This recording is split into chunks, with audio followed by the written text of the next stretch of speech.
이번에는 멀리 역시 논산에서도 매주 올라오십니다. 선한목자TV 대표이신 최창락 목사님이십니다. 박수 보내주세요. 고맙습니다.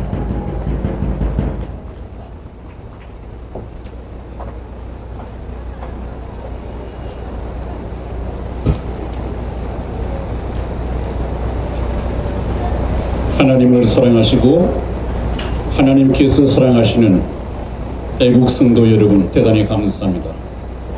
이 영하의 날씨에 이 차가운 아스팔트 교회에 나오셔서 같이 애국하게 된 것을 대단히 기쁘게 생각하고 또 여러분들의 애국심에 깊은 경의를 표하지 않습니다. 오늘 여러분들 앞에 정규제 때문에 깨어진 마음의 평강을 하나님의 말씀으로 회복을 시키겠다고 한 30분간 연설을 준비했습니다마는 아마 오늘따라서 많은 목사님들이 차원에서 나오셔서 많은 시간이 없을 것 같습니다. 다행한 것은 많은 목사님들이 서서히 이제 출석을 하시고 연설을 하시는 기회가 생기는 것을 대단히 기쁘게 생각합니다. 여러분, 지난 한 주간 동안 이 정규제 TV에서 굉장히 우리 보수 우파 쪽에서 볼 때 맥이 빠지는 또 총질을 해야 되는 그런 일이 있었다고 합니다. 저는 간접적으로 전해드린 얘기인데 지난주부터 계속해서 이 주한미군 철수 문제가 거론이 되고 이 주한미군 철수 때문에 우리 태극기 시민들의 걱정이 이만저만이 아닙니다. 여러분, 왜 그런 일이 생겼는가 시기적으로 한번 찾아봤더니 트럼프 대통령께서 그 시리아에 미군을 철수한다는 말이 있고 또 그것을 말리던 매티스 미 국방장관을 해임을 시켰습니다. 그렇기 때문에 짐작을 해가지고 그렇다면 이 트럼프 대통령이 우리나라도 미국의 말을 듣지 않는데 우리나라에서도 미군을 철수해 가겠구나, 이렇게 소설을 쓰면서 방송을 해야 되고 있습니다. 이것은 전혀 사실이 아니거든요. 그렇기 때문에 제가 지금까지 말씀을 드려왔듯이 미국의 트럼프 대통령은 이 국가적인 위기를 해결하기 위해서 하나님께서 세우신 하나님의 사람이다. 하나님의 사람으로 쓰기 위해서 솔로몬의 지혜를 주셨다. 그렇게 매번 말씀을 해왔습니다. 이 솔로몬의 지혜를 가진 트럼프 대통령을 이 세상은 트럼프 대통령의 지혜를 감히 감당할 수 없습니다. 논평할 수도 없습니다. 여러분, 그런 말 있지 않습니까? 남자분들은 이 권투에 대해서 잘 알 텐데 물론 매티스 장군이 명장이죠. 상당히 승진을 하며 이 많은 싸움에서 전파를 올린 그 명장이라고 합니다. 그러나 이 권투 시합 같은 데서도 챔피언이 되는 것보다 오히려 챔피언을 지키는 것이 더 어렵다는 말이 있습니다. 왜냐하면 도전자들이 그 챔피언의 모든 것을 다 분석을 하고 나오기 때문에, 대책을 세워서 나오기 때문에 더 이상 챔피언이 지키기가 어렵다는 것입니다. 명장, 이 매티스 국방장군이 아무리 명장이라 하더라도 지금까지 명장이었을지는 모르지만 앞으로도 명장일 것이라는 이 보장이 없습니다. 특히 솔로몬의 지혜를 가진 우리 트럼프 대통령이 볼 때는 트럼프 대통령이 가는 길은 지금까지 모든 사람들이 갔던 그 길과는 다릅니다. 전혀 새로운 길입니다. 트럼프 뒤에는 누가 있다고 했습니까? 그 배후에 하나님이 계시단 말이죠. 트럼프를 통해서 모든 것을 진두지휘하시는 분은 하나님이라는 이 믿음을 적어도 이 자리에 모이신 애국 성도 여러분들께서는 가지셔야 합니다. 이 믿음이 흔들려서는 안 됩니다. 우리가 믿는 것은 하나님을 믿는 것입니다. 하나님은 우리가 눈으로 볼 수 없지만 트럼프를 통해서, 트럼프의 메시지를 통해서 우리는 트럼프 배후에서 진두지휘하시는 살아계신 하나님을 우리가 알 수 있습니다. 먼저 정규제 TV에 대해서 잠시만 언급을 하겠습니다. 이 사람이 2월 말에 트럼프 대통령과 김정은이가 베트남에서 2차 북미 정상회담이 확정된 것처럼 말을 했다고 그래요. 그러나 아직까지 이것이 확정된 것이 없습니다. 열릴지 안 열릴지 이것은 가봐야 합니다. 그리고 트럼프는 싱가포르 1차 정상회담보다 더 대한민국 국민을 배신하고 동맹국을 버리고 트럼프가 문재인과 김정은의 손을 들어주는 결과가 될 가능성이 대단히 농후하다. 우리 태극 집회 구독자들 40만 명을 가지고 있는 이 정규제 TV가 적어도 이런 말을 해서는 안 되죠. 지금 이 시점에서. 전혀 사실도 아닙니다. 만일에 트럼프 대통령이 대한민국 이 동맹을 버릴 것 같으면 문재인이 추진하고 있는 이 남북 경협을 누가 만들 것이며 남북의 철도 연결을 누가 만들 것이며 금강산의 관광 재개를 누가 만들 것이며 개성공단의 재개를 누가 만들 것입니까? 남북 군사 합의를 누가 무효화시킬 것입니까? 이것을 트럼프 대통령이 했습니다. 근데 트럼프 대통령이 동맹을 파기할 것 같으면 포기할 것 같으면 왜 이런 일을 하고 있습니까? 그래서 이런 말을 정규제 이 대표가 했는가 생각을 해볼 때 전혀 이해가 가지 않습니다. 그렇다면 우리가 추측해 볼 수 있는 것이 과연 정규제가 보수 우파의 정치 농객인가 하는 것을 의심을 해봐야 합니다. 이런 사람들 참 많습니다, 여러분. 우리 대형 유튜브 방송을 볼 때 정규제, 황장수, 조갑제 이런 사람들은 이미 가짜 보수 농객으로 이미 들통이 나 있죠. 정확하게 알고 보셔야 됩니다. 그것 때문에 하나님을 믿는 저와 여러분들이 그들의 엉터리 방송에 놀아나서는 안 된단 말이죠. 그래서 제가 또 하나를 언급을 해드리겠습니다. 또 이 사람이 트럼프의 배신이 임박했다. 트럼프는 배신 때린다. 방위비 분담금 협상이 안 되면 미군 철수한다. 1조에서 1조 5천억 사이의 협상이 결렬되면 미군은 떠난다. 이 트럼프 대통령을 어떻게 보는 것입니까? 지금 이 사람들의 속에는 트럼프 대통령은 부동산쟁이, 장사꾼, 미국의 국가의 입밖에 모르는 그런 장사꾼 정도로 알고 있습니다. 그런 고정관념을 가지고 트럼프를 바라보는데 어떻게 하나님의 사람인 트럼프 대통령을 알 수가 있겠습니까? 지금 이 정치 농객들, 특히 정교제는 정치 전문가가 아니지 않습니까? 경제 전문가입니다. 그 다음에 다른 정치 농객들도 우리나라의 이 3.6, 4.6 지금까지 정치 논평해온 대상이 누굽니까? 김영삼, 김대중, 노무현, 문재인 이런 대통령들을 정치 논평하면서 그런 시각, 그런 수준을 가지고 미국의 역대 가장 훌륭한 하나님의 사람인 트럼프 대통령을 논평한다? 그걸 이해할 수 없을 것입니다. 차라리 저와 여러분들이 낫지 그 사람들이 어떻게 트럼프 대통령을 이해를 할 수 있겠습니까? 트럼프 대통령의 작전을 이런 삼류 정치인 농객들이 눈치챌 수 있다면 그것은 솔로몬의 지혜가 아닙니다. 여러분, 솔로몬의 지혜가 어떤 것입니까? 제가 솔로몬의 지혜를 주셨다 했는데 오늘 잠시 시간 있으니까 말씀을 드리겠습니다.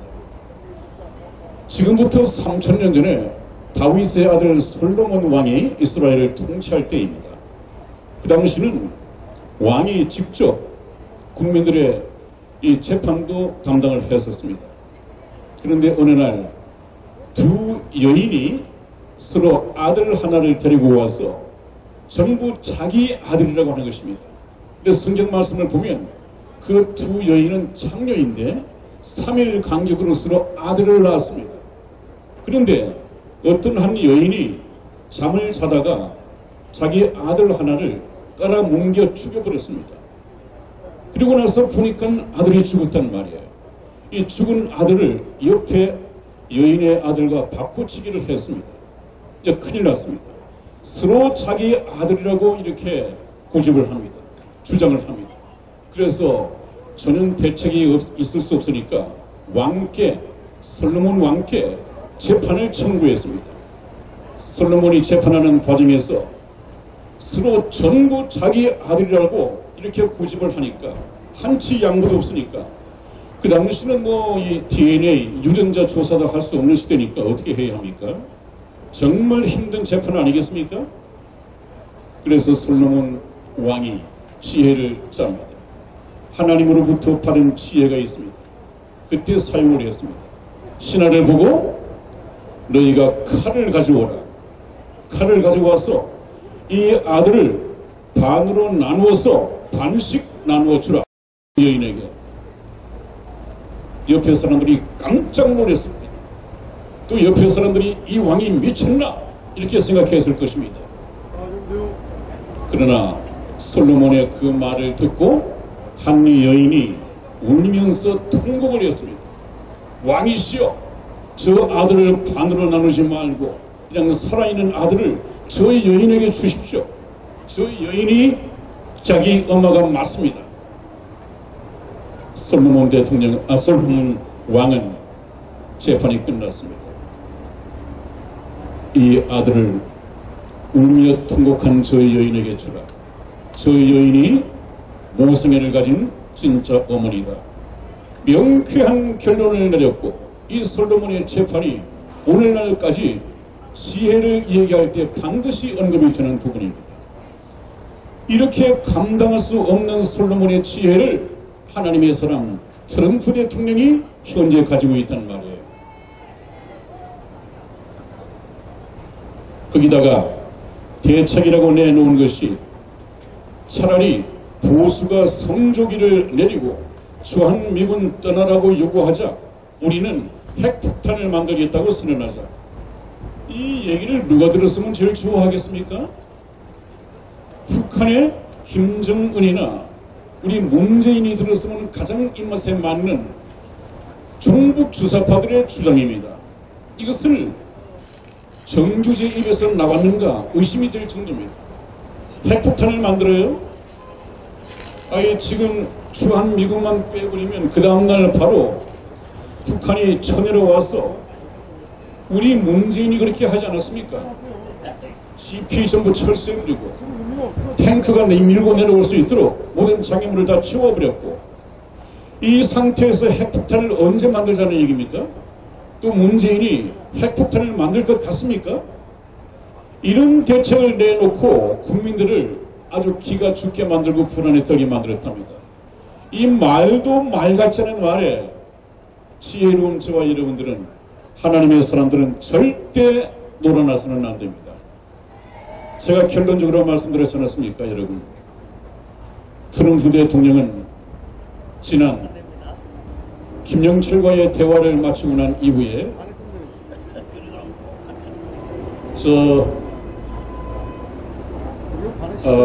부통령을 통해서 부통령이 그렇게 말을 했습니다. 우리 미국은 미국과 동맹국을 위협하는 북한의 핵무기가 자기들이 다 처리할 때까지 기다리겠다고 그렇게 말을 했습니다. 여러분, 이 남북회담, 아니 미북 정상회담은요, 이것이 협상이 아닙니다. 정치 농객들 전부 다 두 정상이 만나서 협상을 한다고 하는데 협상이 아닙니다. 1차 싱가포르 회담 때 이미 항복을 선언받았고 이 트럼프 대통령이 북한에 일방적으로 요구를 했습니다. 핵무기를 완전히 없애라. DBID 완전히 검증 가능하고 돌이킬 수 없도록 핵무기 문제를 해결하라. 시간을 주겠다. 그렇게 말했습니다. 그리고 난 후에 어떻게 진도를 내고 있는가, 어떻게 진척을 시키고 있는가, 이 문제를 중간 점검하기 위해서 폼페이오 장관이 거기에 4분인가를 갔다 왔습니다. 진척이 없습니다. 그래서 이번에 2차 정상회담을 하자고 하는데 2차 정상회담에서 트럼프 대통령이 아마 핵 동결을 시켜주고 핵 보유국으로 손을 들어줄 것이다. 이렇게 정치인 논평을 쏟아내는데 이 사람들은 아직까지 미국 정상회담이 협상이라고 생각하고 있습니다. 그렇지 않습니다, 여러분. 이번 2차 미국 정상회담에서 만일에 그들이 구체적인 미국이 요구하는 비핵화 사업을 구체적으로 제시하지 않는 한 최후 통첩이 될 것입니다. 아멘. 이 얘기가 언제 나왔습니까? 그 전에 우리 한미 워킹 그룹의 이 베이건 이 대표가, 미국 측 대표가 우리나라 대표에게 그렇게 통보를 했습니다. 지금 평화스럽게 해결할 수 있는, 대화로서 평화스럽게 해결할 수 있는 위기에, 아니 기회에 창이 닫히고 있다. 그런 말을 했습니다. 그 말은 언제 누가 사용했다고 했습니까? 2003년에 미국이 이라크에 최후 통첩을 보낼 때 했던 얘기입니다. 미국이 이라크에 그렇게 통첩을 하고 난 이후 50일 만에 바로 미국이 이라크를 폭격을 해버렸습니다. 점령을 해버렸습니다. 지금 2차 정상회담은 바로 트럼프 대통령의 북한에 대한 최후 통첩이 될 것입니다. 여러분, 제가 항상 말씀을 전해왔습니다. 트럼프 대통령의 이 마스터 플랜에는 지금까지 전혀 흔들림이 없습니다. 지금도 2차 회담을 두고 핵 리스트를 가져와라. 구체적인 일정을 제출하라. 이제는 말이 아닌 행동으로 옮겨라.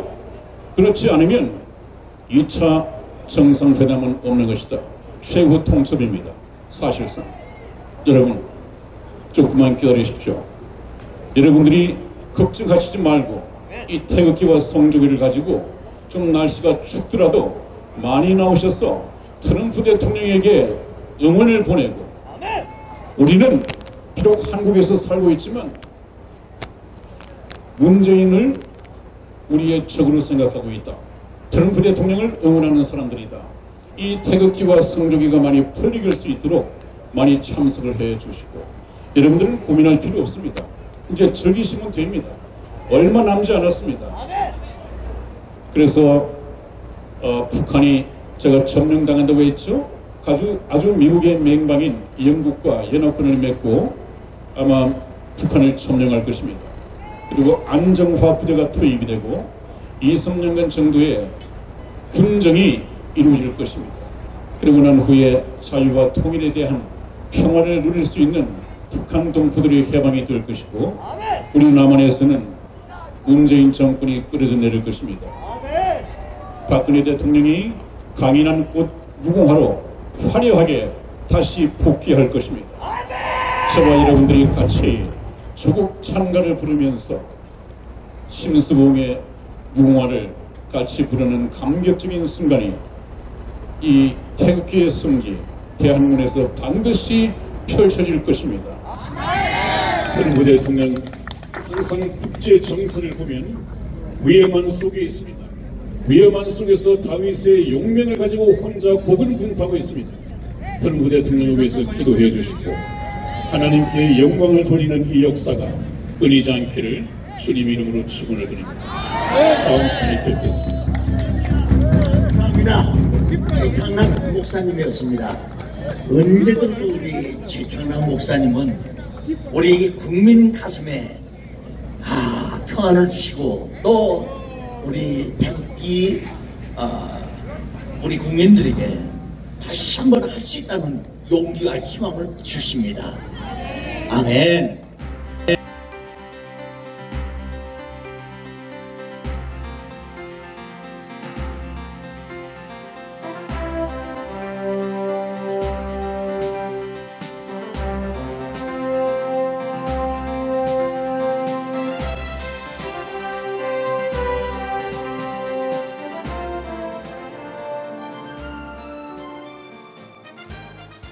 반드시 꼭 나와야 합니다. 대한민국 역사상 가장 깨끗한 대통령입니다. 어쩌면 이 겨울이 구치소에서 보내는 마지막 계절이 될지 모릅니다. 대통령께서 이 마지막 겨울을 지탱케 할 유일한 방법 중 한 가지는 태극기 집회도 아닙니다. 대통령을 위한 법적 싸움도 아닙니다. 그렇다고 세계를 향한 구명 호소도 아닙니다. 그 유일한 방법은 엽서 편지 보내기입니다. 대통령은 수많은 국민들이 보내주는 엽서 편지를 통해서만이 힘을 얻고 계시게 될 것입니다. 그 엽서 편지들은 대통령을 더욱 강하게 할, 그리고 국민을 위해서 자신이 살아남아야 한다는 이유들을 발견하실 것이기 때문입니다. 여러분, 함께해 주십시오. 이 겨울을 넉넉히 견디시기 할 여러분들의 따뜻한 격려와 위로의 마음이 전달되게 해 주십시오. 매일같이 산더미처럼 전달되어지는 여러분들의 엽서 편지들을 통해 대통령께 막바지 생기를 불어넣어 드리십시오.